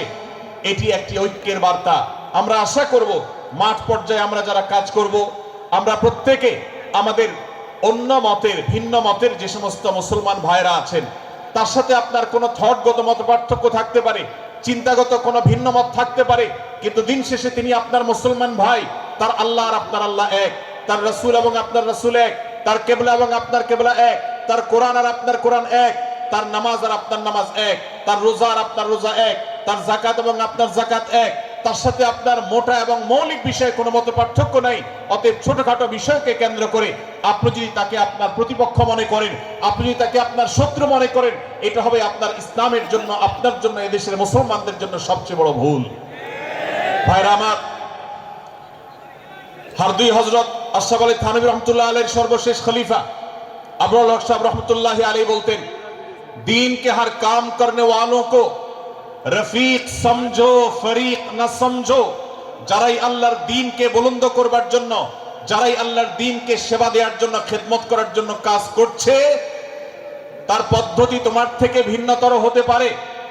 তাকে তুমি তোমার বন্ধু মনে করো, সহযাত্রী মনে করো, পথযাত্রী মনে করো, সহযোদ্ধা মনে করো, তোমার প্রতিপক্ষ মনে করবে না। প্রিয় ভাইরা আমার, আজ বাংলাদেশে ইসলাম যতটা পিছিয়ে আছে তার প্রধান কারণ হলো আমাদের অনৈক্য। আজ আমরা যদি আমাদের মধ্যকার যে সমস্ত দেয়াল এবং প্রাচীরগুলো, অদৃশ্য প্রাচীরগুলো উঠে আছে, যেগুলো আমাদের মুসলিম ভ্রাতৃত্বকে ভেঙে খান খান করে দিয়েছে, টুকরো টুকরো করে দিয়েছে, যদি আজ আমরা সে সমস্ত অদৃশ্য প্রাচীরগুলো দূরে সরাতে পারতাম, আমার ভিন্ন মতের ভাইকে যদি আমার ভাই মনে করতে পারতাম, তার যদি আমি কল্যাণকামী হতে পারতাম, আল্লাহর কোরআনের ঘোষণা অনুযায়ী এই মুসলমানদের ঐক্যবদ্ধ শক্তিকে দমাবার শক্তি পৃথিবীর কারোর নাই, কারোর নাই, কারোর নাই। আজ আমার ভাইয়েরা ফিলিস্তিনে মার খাচ্ছে, যদি আজ গোটা বিশ্বের মুসলমানরা আমরা ফিলিস্তিনে মুসলমানদের উদ্ধারের ব্যাপারে ঐক্যবদ্ধ থাকতাম, ফিলিস্তিনে মুসলমানের দিকে চোখ তুলে তাকাবার শক্তি বিশ্বের কোনো কাফেরদের থাকতো না। আজ যদি আমরা আমাদের মুসলমান নির্যাতিত ভাইদের ব্যাপারে সারা বিশ্বের মুসলমানরা ঐক্যবদ্ধ অবস্থান গ্রহণ করতে পারতাম, মুসলমানের দিকে চোখ তুলে তাকাবার শক্তি বিশ্বের কোনো কারোর থাকতো না। ভাইরা আমার, গোটা বিশ্বে ঐক্য প্রতিষ্ঠা করা আপনার আমার মতো সাধারণ মানুষের দ্বারা হয়তো সম্ভবপর হবে না, কিন্তু আমরা যারা মাঠ পর্যায়ে কাজ করছি, আমি আপনাদেরকে করজোড় করে অনুরোধ করতে চাই। আমি জানি আপনার এলাকাতে, আপনার মহল্লাতে আপনার সাথে অন্য মুসলমান ভাইদের অনেক ক্ষেত্রে মতভিন্নতা আছে। সেটা রাজনৈতিক দৃষ্টিভঙ্গির ক্ষেত্রে হতে পারে, সেটা ধর্মীয় থট এবং মানহাজ, মাযহাব, মাসলাকগতভাবে হতে পারে, সেটা অন্য কোনো ইস্যু ভিত্তিক মত পার্থক্য হতে পারে। আল্লাহর জন্য, আল্লাহর ওয়াস্তে, আল্লাহর ওই আয়াতকে মেনে আমল করার চেষ্টা করি আমরা। আল্লাহ বলেছেন, ওয়া'তাসিমু বিহাবলিল্লাহি জামিআন ওয়া লা তাফাররাকু, তোমরা আল্লাহর রশিকে সবাই ঐক্যবদ্ধভাবে আঁকড়ে করে ধরো, ঐক্যবদ্ধভাবে আল্লাহর রশিকে আঁকড়ে ধরো, তোমরা পরস্পর বিচ্ছিন্ন হয়ে যেও না। আমরা অনেক ফরজের কথা শুনেছি, নামাজ রোজা ফরজ আমরা জানি, বাবা মার প্রতি সদ্ব্যবহার করার ফরজের কথা আমরা জানি, আত্মীয়তার সাথে সুসম্পর্ক, আত্মীয়তার বন্ধন রক্ষার কথা আমরা জানি, ফরজ হওয়ার কথা জানি, কিন্তু মুসলমানদের ঐক্যবদ্ধ থাকতে হবে এই ফরজের কথা আমরা অনেকেই জানি না। ভাইরা আমার, মুসলমানদেরকে আল্লাহ রাব্বুল আলামিন ঐক্যবদ্ধ থাকার নির্দেশ দিয়েছেন। এই ঐক্যটা এর মানে এই নয় যে সবাই এক মতের হয়ে যাবে সব বিষয়ে। বিভিন্ন বিষয়ে আমাদের মধ্যে মত পার্থক্য থাকবে, তারপরে আমরা একে অন্যের সহযোদ্ধা হব, সহযাত্রী হব, আমরা একে অন্যের কল্যাণকামী হব, একে অন্যের ভালো চাইবো। আমার ভিন্ন মতের মুসলমানের কোনো ক্ষতিতে আমি খুশি হব না, তার ক্ষতিতে আমি কষ্ট পাবো, তার সাফল্যকে আমি এনজয় করব, আনন্দিত হব। এটা যদি করতে না পারি তো আমি কখনো খালেস এবং সাচ্চা মুসলমান হতে পারলাম না। আল্লাহ তাআলা আমাদের অন্তরগুলোকে উদার করে দিন, ব্রড করে দিন, প্রশস্ত করে দিন, বড় করে দিন, উম্মার ঐক্যের প্রয়াসী হওয়ার তৌফিক দান করুন বলুন আমিন। ভাইরা আমার, আমরা মহল্লায় মহল্লায়, এলাকায় এলাকায়, মসজিদে মসজিদে, আমাদের নিজস্ব বলয়ে, নিজস্ব অঙ্গনে আমরা চেষ্টা করব ভিন্ন ভিন্ন মতের মুসলিম ভাইকেও আমার ভাই হিসাবে আঁকড়ে ধরার, আপন করার। ডক্টর খন্দকার আব্দুল্লাহ জাহাঙ্গীর রাহমাহুল্লাহ এই অঞ্চলের সন্তান, তিনি বলতেন, বিদআতে লিপ্ত কোন মুসলমান, তার ব্যাপারে আমি মনে করি আমার ভাই ভুলের মধ্যে আছেন, তার ব্যাপারে আমার মায়া মমতা কাজ করে, আমি তার কল্যাণকামী, তাকে আমার ভাই মনে করি। ঠিক একইভাবে আমার কোন মুসলমান ভাইয়ের সাথে যদি আমার ভিন্ন মতের কারণে আমার মনে হয় যে তিনি ভুল পথে আছেন, তারপর তাকে আমি শত্রু ভাববো না, তার অকল্যাণ আমি চাইবো না। আজ বাংলাদেশের বাস্তবতা যদি আমরা তাকাই, দেখতে পারবো ইসলাম এবং মুসলমানদের যত শত্রু আছে, আমরা দেখেছি গত কয়েক যুগ ধরে তাদের নিজেদের মধ্যে হাজারো বিভক্তি, হাজারো মত পার্থক্য থাকা সত্ত্বেও মুসলমানদের শত্রুতা করার ব্যাপারে তারা সবাই ঐক্যবদ্ধ। অথচ আমরা মুসলমানরা আমাদের আল্লাহ, আমাদের রাসূল, আমাদের কোরআন, আমাদের কিবলা, আমাদের সবকিছু এক হওয়া সত্ত্বেও ছোটখাটো বিষয়কে নিয়ে আমরা আমাদের মধ্যকার বিভেদের প্রাচীরগুলোকে দাঁড় করিয়ে রেখেছি, যার কারণে আমরা গোটা বিশ্বে যেমন মার খাচ্ছি, আমাদের এই প্রিয় মাতৃভূমিতেও আমরা সংখ্যায় সবচেয়ে বেশি হয়েও আমরা কালচারালি মাইনরিটি হয়ে আছি, সংস্কৃতিতে আমরা সংখ্যালঘু হয়ে আছি। সব ক্ষেত্রে আমাদেরকে ইগনোর করা হয়। 4 লক্ষ মসজিদের এদেশে 4 লক্ষ ইমাম আছেন, 4 লক্ষ মুয়াজ্জিন আছেন। এই মসজিদগুলো এদেশে এর নেটওয়ার্ক যতটা শক্তিশালী, এদেশের সকল রাজনৈতিক দলগুলোর নেটওয়ার্ককে যদি একত্র করা হয়, মসজিদগুলোর মতো এতটা শক্তিশালী নেটওয়ার্ক এদেশের সমাজে নাই। কিন্তু ওলামা ইকরামকে ইগনোর করা হয়, মুসলমানদের ইগনোর করা হয়। এদেশের আইনে কোরআন এবং সুন্নাহ, এদেশের মুসলমানদের ধ্যান ধারণাকে কখনো বিবেচনায় আনা হয় না। এই যে মুসলমানদের আজ দুরবস্থা, এর অন্যতম প্রধান কারণ হলো আমাদের হাজার হাজার ভাগে বিভক্তি। এই বিভক্তির দেয়ালগুলোকে তুলতে হবে কি হবে না? যদি হয় তাহলে আপনি নিজে থেকে শুরু করে দিন। আপনি যেই মতই লালন করেন না কেন, আপনার ভিন্ন মতের মুসলমানকে আপনি ভাই মনে করবেন, তার সাথে বুক মেলাতে আপনার কষ্ট হবে না, তার সাথে বসতে আপনার অসুবিধা হবে না। ভিন্ন মতের আলেম, এক মতের আলেম আরেক মতের আলেমের সাথে বসতে অসুবিধা হবে না। এক মতের অনুসারী আরেক মতের অনুসারীকে ভাই বলতে অসুবিধা হবে না। আমরা সোশ্যাল মিডিয়াতে নিজেদের মধ্যে কামড়াকামড়ি করব না, নিজেদের মধ্যে আমরা ঝগড়া বিবাদ করব না। এবং যদি কেউ বিবাদে লিপ্ত হয়, সূরা হুজরাতের 9 এবং 10 নম্বর আয়াতের শিক্ষা বলছে, মুসলমানদের মধ্যে দুটি দল যদি মারামারিতে লিপ্ত হয়, তুমি সেখানে গিয়ে খোঁচাখুচি করে মারামারি বাড়ানোর তো প্রশ্ন ওঠে না। বরং আল্লাহ বলছেন যে ফাসলিহু বাইনাহুমা, তাদের উভয়ের মধ্যে মীমাংসা করবার জন্য তুমি উদ্যোক্তা হও, তুমি উদ্যোগী হও। ভাইরা আমার, আমরা অনেকেই হয়তো জেনে থাকবো মিথ্যা এটা আল্লাহর জমিনের সবচেয়ে বড় জঘন্য অপরাধগুলোর মধ্যে থেকে একটি। একজন মুসলমান কোন অবস্থাতে মিথ্যা বলতে পারে না, কিন্তু কোন মুসলমান যদি অন্য মুসলমানের সাথে কখনো বিবাদ বিতণ্ডায় লিপ্ত হয়ে যায়, দুজন মুসলমান বা দুটি বলয়, দুটি পক্ষ, দুটি গোষ্ঠী মুসলমানদের, তাদের মধ্যে যদি কোনো বিষয় নিয়ে ভুল বুঝাবুঝি তৈরি হয়, ভিন্ন মত সৃষ্টি হয়, একে অন্যের সাথে শত্রু ভাবাপন্ন হয়ে যায়, তাহলে তাদের দুইজনের মধ্যে বা দুই পক্ষের মধ্যে মীমাংসা করবার জন্য কেউ যদি মিথ্যা কথাও বলে, অর্থাৎ আপনি এক পক্ষের কাছে গিয়ে বললেন, ভাই আপনি যাকে এত খারাপ মনে করছেন, যার ব্যাপারে আপনি এতটা রাগান্বিত হয়ে আছেন, আমি তো জানি তিনি আপনার ব্যাপারে অনেক সব চিন্তা রাখেন, আপনার ব্যাপারে অনেক ইতিবাচক ভাবনা রাখেন, আপনার ব্যাপারে অনেক সুধারণা পোষণ করেন। আপনি যদি একজন মুসলমানের কাছে গিয়ে, এক পক্ষের কাছে গিয়ে যদি এই কথাটা বলেন, বাস্তবে তিনি যদি এটা নাও বলেন, তারপরেও আপনি যদি এই মিথ্যা কথা বলেন, এই মিথ্যা এটা শুধু জায়েজ নয়, বরং এই মিথ্যাটা এর মাধ্যমে আপনি যে তাদের পরস্পরের সম্পর্ককে ভালো করার চেষ্টা করেছেন, এর মাধ্যমে আপনি আল্লাহর কাছে নেকি এবং সওয়াব পাবেন ইনশাআল্লাহ। ভাইরা আমার, তাহলে দুজন মুসলমান, দুটি পক্ষ, দুটি দল, দুটি বলয়, দুটি গোষ্ঠী যদি কখনো ভিন্ন মত তাদের মধ্যে তৈরি হয়, সেটা যদি মারামারিতে গিয়ে পৌঁছায়, সেটা যদি বিবাদ বিতণ্ডা পর্যন্ত গিয়ে পৌঁছায়, আমাদের কাজ হবে মধ্যে থেকে সেটাকে মীমাংসার মাধ্যমে দূরত্বকে কমানো। আমরা কখনো দূরত্ব বাড়াবো না, পারলে দূরত্ব কমাবো।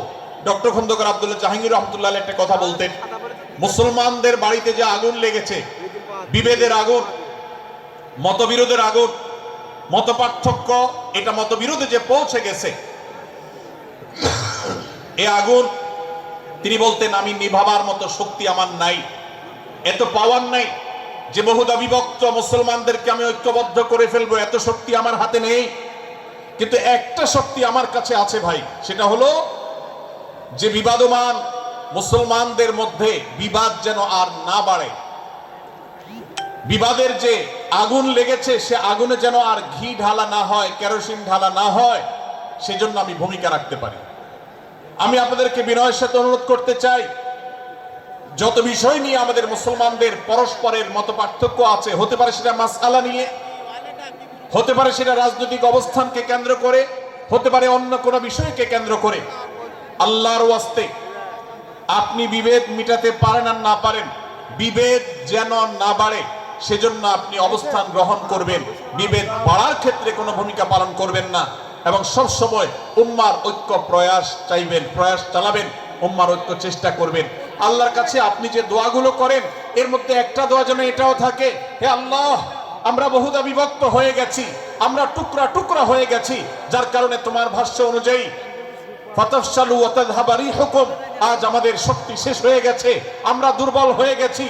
আজ বাংলাদেশের বাস্তবতা যদি আমরা বলি, যে দেশের 90-95 ভাগ মানুষ মুসলমান, সে দেশে আজ হাতে গোনা কিছু নাস্তিক, কিছু ইসলাম বিদ্বেষী, মুসলমান বিদ্বেষীরা, তারা আমাদেরকে আজ উঠা বসা করায়, তারা আমাদের আইন নির্ধারণ করে, তারা আমাদের শাসক নির্ধারণ করে, তারা আমাদের সব বিষয়গুলোকে নির্ধারণ করে দেয়। আমাদের সন্তানরা পাঠ্যপুস্তকে কি পড়বে সেটাও ইসলাম বিদ্বেষীরাই ঠিক করে দেয়। ভাইরা আমার, এই অবস্থার যদি পরিবর্তন চায় তাহলে আমাদের মধ্যকার দূরত্বগুলো কমাতে হবে। এই জন্য আপনার দোয়ার মধ্যে আল্লাহর কাছে নিবেদন করুন, আল্লাহ আপনি আমাদের মধ্যকার বিভেদগুলো কমিয়ে দিন, আল্লাহ আমাদের ওলামাদেরকে ঐক্যবদ্ধ করে দিন, আল্লাহ আমাদেরকে ইত্তেহাদ মাল ইখতিলাফ, বৈচিত্র্যময় ঐক্য, মতভিন্ন থাকা সত্ত্বেও মৌলিক বিষয় ঐক্যবদ্ধ হওয়ার তৌফিক দান করুন। সীসাডালা প্রাচীরের মতো আমাদেরকে কাঁধে কাঁধ মিলিয়ে আল্লাহ এবং তার রাসূল সাল্লাল্লাহু আলাইহি সাল্লামের আদেশ নিষেধকে ব্যক্তি, সমাজ, পরিবার, রাষ্ট্রে সর্বত্র বাস্তবায়নের জন্য কাজ করার তৌফিক দান করুন। আমরা আমাদের দোয়ার মধ্যে মুসলমানদের ঐক্যের জন্য দোয়া করব তো ইনশাআল্লাহ। আল্লাহ তাআলা আমাদেরকে সেই তৌফিক দান করুন। ভাইরা আমার, তাহলে সূরা হুজুরাতের তৃতীয় শিক্ষা বলছিলাম 9 থেকে 10 নম্বর আয়াতে আল্লাহ রাব্বুল আলামিন মুসলমানদের মধ্যে যদি কখনো বিবাদ, বিতণ্ডা, মারামারি, হানাহানি সৃষ্টি হয় তাহলে সেটিকে মীমাংসা করবার কথা বলেছেন। অতএব যদি কোনো স্বামী স্ত্রীর মধ্যেও কখনো মনোমালিন্য তৈরি হয়, আপনার যদি সেখানে ভূমিকা রাখবার সুযোগ থাকে, আপনি চেষ্টা করবেন উভয়ের মধ্যে দূরত্বটা কমাবার জন্য। আমরা অনেকে আজকাল নামাজ কালাম পড়ি, রোজা রাখি, দাড়ি রাখি, অনেক ভালো ভালো কথা বলি, অথচ দুজনের মধ্যে গন্ডগোল লাগলে আমরা সেখানে এক পক্ষ হয়ে আরেক পক্ষকে আমরা খেপিয়ে তুলি। পারলে অনেকে চগলখড়ি করেন, প্রত্যেক পক্ষের কাছে গিয়ে অপর পক্ষের ব্যাপারে মিথ্যা কথা বলে তাদের মধ্যে ভেজালকে আরো বাড়িয়ে দেন। এই জন্য নবী সাল্লাল্লাহু আলাইহি ওয়াসাল্লামের ঐতিহাসিক হাদিস রয়েছে, লা ইয়াদখুলুল জান্নাতা নাম্মাম, যে ব্যক্তি চগলখড়ি করে, দুজনের মধ্যকার গন্ডগোল ফাসাদ বৃদ্ধিতে যে ব্যক্তি ভূমিকা রাখে, ভেজাল লাগায়, এই চগলখোর কখনো জান্নাতে যাবে না। আমাদের অনেকেরই এই দুঃস্বভাব আছে, এই খারাপ চরিত্র আছে। সূরা হুজুরাত এই জন্য আমাদের আজকের যে সমাজ বাস্তবতা আছে, আমাদের যে ব্যাধি আছে ব্যক্তিগত পর্যায়ে, আমাদের পরিবারের, সমাজের সর্বত্র যে ব্যাধিগুলো ছেয়ে গেছে, সূরা হুজুরাতের প্রতিটি আয়াত যেন সেই ব্যাধির সবচেয়ে বড় মহৌষধ, সেজন্য সবচেয়ে বড় প্রতিষেধক, সেজন্য সবচেয়ে বড় সমাধান। এই জন্য আমি বলেছি শুরুতে, আমার যদি আল্লাহ শক্তি সামর্থ্য দিতেন, প্রত্যেক মুসলমানের হাতে পায়ে ধরে সূরা হুজুরাতের 18টি আয়াত, প্রত্যেকটি আয়াত আমি আমার মুসলমান ভাইদেরকে বলতাম, বারবার পড়ুন, বারবার পাঠ করুন, বোঝার চেষ্টা করুন, জীবনকে পরিবর্তন করুন। এদেশে নামাজি মুসলমান আপনি কম বেশি পাবেন, এদেশে রোজাদার মুসলমান কম বেশি পাবেন, এদেশে হজ আদায়কারী মুসলমান কম বেশি পাবেন, এদেশে তাসবিরত মুসলমান কম বেশি পাবেন, কিন্তু এদেশে আচার আচরণ, কাজ কারবার, আখলাক এবং বান্দার হক এবং অধিকার, অন্যের অধিকার সংশ্লিষ্ট বিষয়ে সচেতন মুসলমান আপনি খুব বেশি পাবেন না। আর এজন্যই আমাদের জান্নাতের পথে অনেক বড় অন্তরায় হয়ে আছে। আজ আমাদের চরিত্রগুলো নষ্ট হয়ে গেছে। আমরা নামে মুসলমান, আমরা চগলখড়ি করি, আমরা নামে মুসলমান, দুজনের মধ্যে গন্ডগোল সৃষ্টি করে দেই। গন্ডগোল আগে থেকে সৃষ্টি থাকলে সেটাকে বাড়াবার চেষ্টা করি। আমরা নামে মুসলমান, আমাদের শিষ্টাচার নেই, আদব নেই, লেহাজ নেই। এই জন্য সূরা হুজুরাতের প্রতিটি আয়াত আমাদেরকে শিক্ষা দেয়। আল্লাহ তাআলা আমাদের সকলকে এই শিক্ষাগুলো আজকের এই মাহফিল থেকে আমাদের বুকের ভেতরে পরম যত্ন সহকারে নিয়ে যাওয়ার এবং আমাদের জীবনকে পরিবর্তন করার তৌফিক দান করুন। ভাইরা আমার, তৃতীয় এই শিক্ষাটি শেষ করে আমি বলতে চাচ্ছি, চতুর্থ আয়াতে আল্লাহ রাব্বুল আলামিন আমাদেরকে বলেছেন, আমরা যেন কেউ কাউকে নিয়ে বিদ্রূপ না করি, ব্যঙ্গ না করি, কেউ কাউকে যেন বাজে নামে না ডাকি, কেউ যেন কাউকে খোঁচাখুচি না করি, কেউ যেন কারোর নাম বিকৃত করে তাকে না ডাকি। ভাইরা আমার, এই আয়াতটা আমি শুরুতে তেলাওয়াত করেছি। আল্লাহ বলেছেন, ইয়া আইয়ুহাল্লাযীনা আমানু লা ইয়াসখার কওমুম মিন কওমিন আসা আন ইয়াকুনু খায়রাম মিনহুম। হে ঈমানদারেরা, হে মুসলমানেরা, তোমাদের কেউ যেন অন্য কারোর নাম ধরে অন্য কাউকে ব্যঙ্গ, বিদ্রূপ, ঠাট্টা না করে। আমরা একে অন্যকে নিয়ে ঠাট্টা করি কি করি না? বিদ্রূপ করার রোগ আমাদের মধ্যে আছে না নাই? ভাইরা আমার, জাগতিক বিষয় তো আছেই, এমনকি দুর্ভাগ্যজনক বাস্তবতা হলো ধর্মের নামে, ইসলামের নামে একদল মুসলমান অপর দল মুসলমানকে নিয়ে হাসি, ব্যঙ্গ, বিদ্রূপ, রাশাহাসি এবং নাম বিকৃত করা এবং খোঁচাখুচি করা, এই কাজগুলো আমাদের মধ্যে আছে না নাই? আমরা যারা ইসলামের খেদমত মনে করে আমার ভিন্ন মতের, ভিন্ন দলের মুসলমানকে খোঁচাখুচি করি, আমরা যারা আল্লাহর খেদমত মনে করে, ইসলামের সেবা মনে করে, দাওয়াতের কাজ মনে করে, ইসলাম প্রচার মনে করে, ভিন্ন মতের অন্য দলের মুসলমানকে নিয়ে ব্যঙ্গ, বিদ্রূপ আর হাসাহাসি করি, তাদেরকে সোশ্যাল মিডিয়াতে, অনলাইনে, অফলাইনে তুচ্ছ তাচ্ছিল্য করি, আল্লাহর শপথ করে বলছি, এটা ইসলামের সেবা নয়, এটা হলো প্রবৃত্তির পূজা, এটা হলো আপনার নফসের পূজা, এটা হলো আপনার প্রবৃত্তির গোলামি করা, এটা আল্লাহর গোলামি নয়, এটা ইসলামের খেদমত নয়, এটা ইসলামের 12টা বাজানো। ভাইরা আমার, কোন অবস্থাতে একজন মুসলমান অন্য মুসলমানকে নিয়ে ব্যঙ্গ বিদ্রুপ করতে পারে না। আমার মুসলমান ভাই যদি কোনো ভুল কথা বলে, ভুল কাজ করে, আমি যথাযথ নিয়মে তাকে সংশোধনের চেষ্টা করব, সমালোচনা করার দরকার হলে সেটাও করব, কিন্তু হাসাহাসি নয়, বিদ্রুপ নয়, ব্যঙ্গ করা নয়। আজ আমাদের তরুণদের মধ্যে এটা একটা আর্টে পরিণত হয়েছে। আপনারা রোস্টিং ভিডিওর কথা কম বেশি সবাই জেনে থাকবেন। রোস্টিং ভিডিওর কথা আপনারা জানেন কি জানেন না? ভাইরা আমার, রোস্টিং ভিডিও নামটা দেখেন, অর্থাৎ কাউকে রোস্ট করা। আমরা মুরগি রোস্ট করার কথা জানি, এখন মানুষ রোস্ট করার সিস্টেম শুরু হয়েছে। একজন মানুষের কোনো ভুল কিছু পেয়েছেন, অবশ্যই আপনি সমালোচনা করবেন। আপনি একজন মুসলমান হিসেবে জানতে হবে কারোর ভুলের সমালোচনার মূলনীতি আছে। মূলনীতি আছে না নাই? কোরআন এবং সুন্নাহর বাতানো যে প্রিন্সিপাল, সেটাকে লক্ষ্য করে, সেটাকে আমলে নিয়ে, সেটাকে ধরে ধরে যদি আপনি সমালোচনা না করেন, তাহলে আপনার এই সমালোচনা এটাই আপনাকে জাহান্নামে নেওয়ার কারণ হতে পারে। ভাইরা আমার, আপনি কাউকে রোস্ট করার নামে, কাউকে সমালোচনা করার নামে, হতে পারে কেউ ভুল করেছেন, কিন্তু সেটা করতে গিয়ে যদি তার অধিকার নষ্ট করেন, আপনি সীমা ছাড়িয়ে চলে যান, আপনি যদি ব্যঙ্গ বিদ্রুপ করে হারামের পর্যায়ে চলে যান, তাহলে সূরা হুজরাতের আয়াতের আলোকে আপনি কবিরা গুনাহে লিপ্ত হলেন। আমরা অনেকে আছি যে ব্যক্তিগত পর্যায়ে এই বিদ্রুপ করাটাকে আমরা কোনো বিষয় মনে করছি না।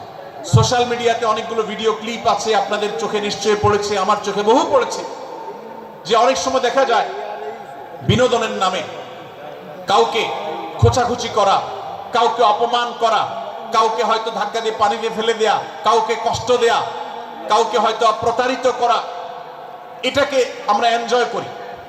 অনেক ভিডিও ক্লিপে দেখা যায় এভাবে কাউকে কোনোভাবে অপমানিত করে, কাউকে কোনোভাবে ধোকা দিয়ে বোকা বানিয়ে আমরা এনজয় করি, আমরা হাসাহাসি করি। আমাদের রুচি নষ্ট হতে হতে আজ এই পর্যায়ে এসেছে যে এটা আমাদের এনজয়ের বিষয় হয়েছে, এটা আমাদের আনন্দের বিষয় হয়েছে। ভাইরা আমার, সূরা হুজরাতের এই আয়াত, অর্থাৎ 11 নম্বর আয়াত, এই আয়াত বলছে আমাদের জন্য কোন মুসলমানকে, কোন মানুষকে ব্যঙ্গ বিদ্রুপ করা হারাম। কোন মুসলমানকে ব্যঙ্গ বিদ্রুপ করা কি হারাম। অতএব আপনি রসিকতা করে যদি কারোর সাথে ব্যঙ্গ বিদ্রুপ করেন এবং সেটা যদি তার মনে কষ্ট হওয়ার কারণ হয়, তিনি যদি সমাজের মানুষের কাছে হেয় প্রতিপন্ন হন, তাহলে ইসলামী শরীয়তের দৃষ্টিকোণ থেকে সারা বিশ্বের সমস্ত ওলামাদের ঐক্যমতে সেটা হারাম। আমরা চুরি করা হারাম জানি, আমরা ডাকাতি করা হারাম জানি, আমরা মাদক সেবন করা হারাম জানি, আমরা নামাজ ত্যাগ করা হারাম জানি। এই সমস্ত হারাম থেকে আমরা অনেকেই বেঁচে থাকি, কিন্তু আমি আমার মুসলমান ভাইয়ের চরিত্র হনন করছি, শুধুমাত্র সাধারণ জীবনযাত্রার ক্ষেত্রে করছি তা নয়, এমনকি ধর্মের নামে, ইসলাম প্রচারের নামে, দাওয়াতের নামে আমরা আমাদের প্রতিপক্ষ মুসলমান ভাইকে নিয়ে অনেক সময় ব্যঙ্গ বিদ্রুপ করি, হাসাহাসি করি, তাকে ছোট করি, তাচ্ছিল্য করি, হেয় করি, তার সম্মানহানি করি। আমরা জানি না আমাদের প্রিয় নবী সাল্লাল্লাহু আলাইহি ওয়াসাল্লাম এর একটা হাদিস আমাদের সামনে রয়েছে, সহিহ মুসলিমে বর্ণিত হয়েছে। নবী করিম সাল্লাল্লাহু আলাইহি ওয়াসাল্লামের এই হাদিস আজ সবচেয়ে অসহায় হাদিস।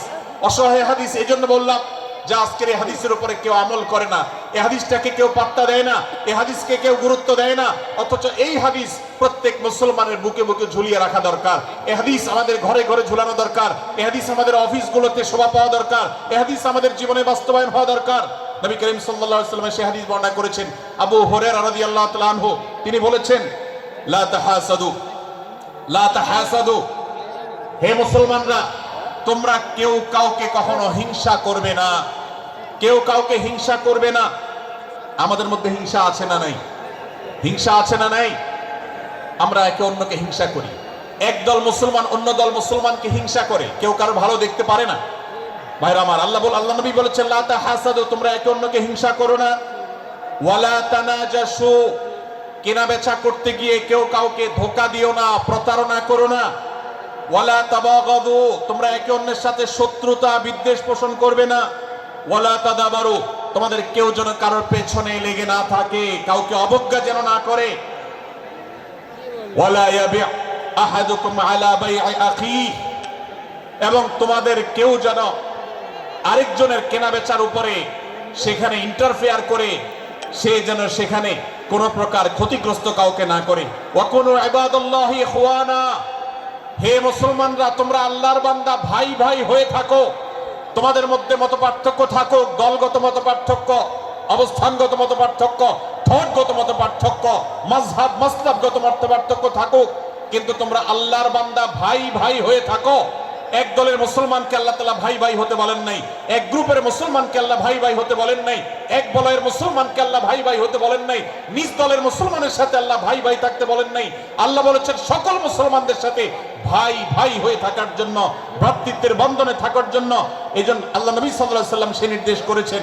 আল্লাহ নবী সাল্লাল্লাহু আলাইহি ওয়াসাল্লাম আরো বলেছেন, আল মুসলিমু আখুল মুসলিম, মুসলমান মুসলমানের ভাই, লা ইয়াজলিমুহু ওয়ালা ইয়াখযুলুহু, কোন মুসলমান কোন মুসলমানকে জুলুম করতে পারে না, তার আইল ঠেলতে পারে না, তার জমি দখল করতে পারে না, তার অধিকার নষ্ট করতে পারে না, তাকে কথা দিয়ে অত্যাচার করতে পারে না, ওয়ালা ইয়াখযুলুহু, তাকে অপমানিত করতে পারে না, লাঞ্ছিত করতে পারে না, ওয়ালা ইয়াকযিবুহু, তার সাথে মিথ্যা বলতে পারে না, ওয়ালা ইয়াহকিরুহু, তাকে তাচ্ছিল্য করতে পারে না। আত-তাকওয়া হাহুনা, আত-তাকওয়া হাহুনা, আত-তাকওয়া হাহুনা। নবীজি তিনবার নিজের বুকের দিকে তাকিয়ে দেখিয়েছেন, তাকওয়া এখানে, তাকওয়া এখানে, তাকওয়া এখানে। আমাদের অন্তরকে ভালো করতে হবে, সমস্ত মুসলমানদের জন্য উদার হতে হবে, কলিজাকে বড় করতে হবে, মনটাকে ব্রড করতে হবে, প্রশস্ত করতে হবে, অন্য মুসলমানকে ভাই মনে করতে হবে। কোন ভিন্ন মতের মুসলমানের সাথে শত্রুতা পোষণ করা যাবে না। ভাইরা আমার, অতএব এই হাদিসকে সামনে রেখে এই হাদিসের শেষ অংশে নবী সাল্লাল্লাহু আলাইহি ওয়াসাল্লাম বলেছেন, আল মুসলিমু কুল্লুল মুসলিমি আলাল মুসলিমি হারামুন দামুহু ওয়া মালুহু ওয়া ইরদুহু। এক মুসলমানের জন্য অন্য মুসলমানের তিনটি জিনিসকে আল্লাহ তাআলা হারাম করে দিয়েছেন। কোন মুসলমানের রক্ত এটা প্রবাহিত করা, কাউকে হত্যা করা যেরকম হারাম, কোন মুসলমানের সম্পদ অন্যায়ভাবে আপনি ভোগ করবেন, দখল করবেন, মেরে দিবেন, এটা হারাম। ঠিক একইভাবে কোন মুসলমানের সম্মান নষ্ট করবেন, ইজ্জত নষ্ট করবেন, সম্ভ্রম নষ্ট করবেন, অপমান করবেন, এটাকে আল্লাহ তাআলা হারাম করেছেন। আল্লাহ তাআলা আমাদের সবাইকে অন্য মুসলমানদের ব্যাপারে এরকম দায়িত্বশীল ভূমিকা রাখার তৌফিক দান করুন, বলুন আমিন। ভাইরা আমার, সূরা হুজুরাতের 4 নম্বর আয়াতের এই শিক্ষাকে ধারণ করে আমরা কারোর প্রতি ব্যঙ্গাত্মক আচরণ করব না। অনেক মুসলমান আছেন অন্য মুসলমানদের নাম ধরে ধরে বিদ্রুপ ব্যঙ্গ করেন, নাম বিকৃত করেন। অনেক সময় আমরা রসিকতা করেও আমাদের অনেকের নাম বিকৃত করি। আল্লাহ সুবহানাহু ওয়া তাআলা এটাকে হারাম করেছেন। এমনকি নবী সাল্লাল্লাহু আলাইহি ওয়াসাল্লাম বলেছেন, লা তাকুল লিকাসিরিন ইয়া কাসিরু, কোন খাটো বা বেটে মানুষকে হে বেটে, হে খাটো এরকম বলে ডেকো না। নবী সাল্লাল্লাহু আলাইহি ওয়াসাল্লাম বলেছেন, এভাবে ডাকলে তিনি অপমানিত হন। আল্লাহ তাকে এভাবে সৃষ্টি করেছেন। আমরা অনেক সময় দেখা যায় একে অন্যকে খোঁচা মারতে গিয়ে তার গায়ের রং কালো হলে, তিনি দেখতে আকারে ছোট হলে তাকে আমরা ব্যঙ্গ করি, বিদ্রুপ করি, তাকে আমরা তাচ্ছিল্য করি, তাকে আমরা অপমান করি, তাকে আমরা অপদস্থ করি। ভাইরা আমার, এটা আমাদের জন্য হারাম। আমি আবারও বলছি, চুরি হারাম আমরা জানি, ডাকাতি হারাম আমরা জানি, আমরা অন্যান্য হারামের কথা জানি, কিন্তু এই যে এক মুসলমান অন্য মুসলমানের অধিকার নষ্ট করা হারাম, এটা আমরা জানি না। এক মুসলমান অন্য মুসলমানের নাম বিকৃত করা হারাম, এটা আমরা জানি না। এই ব্যাপারেও আমরা দেখেছি যে আমরা যারা ইসলামের দাওয়াতের কথা বলি, কোরআন হাদিসের কথা বলি, তারাও দেখা যায় সোশ্যাল মিডিয়াতে, ফেসবুকে একদল মুসলমান অন্য দলের মুসলমানদেরকে নানা বাজে উক্তি দিয়ে ডাকাডাকি করে, বিকৃত নামে ডাকে, বিকৃত উপাধি দেয়, খারাপ কথা বলে, অমুকের দালাল তমুকের দালাল ইত্যাদি ধারণা করে কথা বলে। এই কাজগুলো হারাম, এগুলো আমরা কখনো করব না। 5 নম্বর যে শিক্ষা আছে সূরা হুজুরাতে, সেটা হলো 12 নম্বর আয়াতে আল্লাহ রাব্বুল আলামিন এখানে কুধারণা করাকে হারাম করেছেন, মন্দ ধারণা করতে আল্লাহ তাআলা নিষেধ করেছেন, এবং গীবত করতে, পেছনে লাগতে নিষেধ করেছেন। ভাইরা আমার, এই একটি আয়াত অর্থাৎ সূরা হুজুরাতের 12 নম্বর আয়াত, এই আয়াতটির শিক্ষা ধারণ করে যদি আমরা আমাদেরকে শুধরাতে পারি, সংশোধন করতে পারি, তাহলে ইসলামের মেইন যে কাজগুলো আছে, ঈমানকে বিশুদ্ধ করা এবং শিরক মুক্ত ঈমান আনা, 5 ওয়াক্ত নামাজ পড়ার পর, বান্দার হক আদায়ের পর, এই আয়াতটির পর আমল করলে আপনার জান্নাতে যাওয়ার সবচেয়ে বড় বাধা দূর হয়ে যাবে ইনশাআল্লাহ।